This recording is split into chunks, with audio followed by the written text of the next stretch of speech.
Nieko nežinau ir nesidomėjau. Treneris pasakė, kad smūgiuotojas rankom reikia datempti iki 3 raundų, kad funkcionavo, kad kažkaip tai tokia ne visai iki 3 raundo tempė.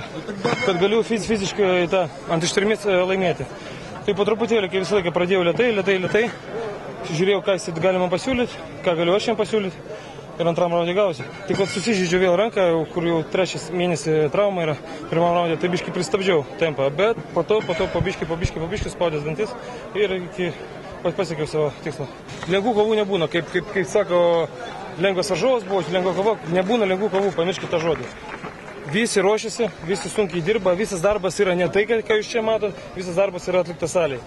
Ką salėje atidirba, kaip čia pasiseka, būna gerų dienų, būna blogų dienų. Aš irgi galvau, kad šiandienos sienos namų ne tai, kad man padės, o biškai užgoš, nes psichologinis vis tiek spaudimas yra, kad galbūt šiandien bus ne pats geriausias mano pasirodymas.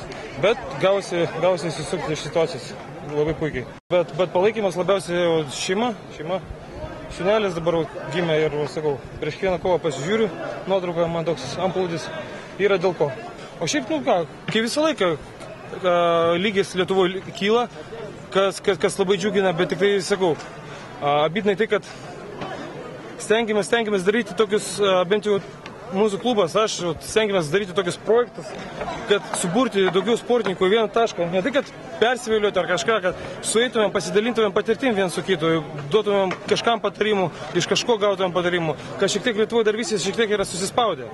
Tai ir norėtųsi, sakau, ateityje tokia matyti, kad būtų daugiau bendrų treniruočių, kad galėtumėm, nes vis tiek keliauja visi, visur ir remiasi patirties. Kad susiburtume vieną tašką, galėtume ją pasidalinti ir būti dar stipresniais, galingesniais ir parodyti visam pasauliu, kad mes esame labai kavinga tauta. Sergejau, kaip tą bendrą kalbą pavyko rasti su šito federacija, keletą metų nebuvo jos?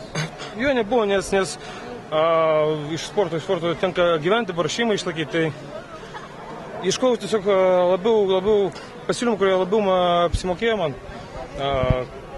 Kai buvo čia varžybos, man kažkur tai siūlė didesnį honorarą ir teko rinktis tiesiog dėl šeimos.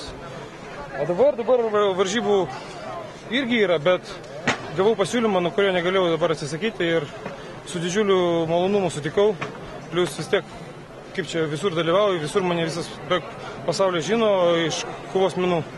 O Lietuvoje kažkaip tai aš pradingęs. Tai ir bendrą kompromisą mes radom. Ir aš tokios federacija irgi yra patenkinta tom.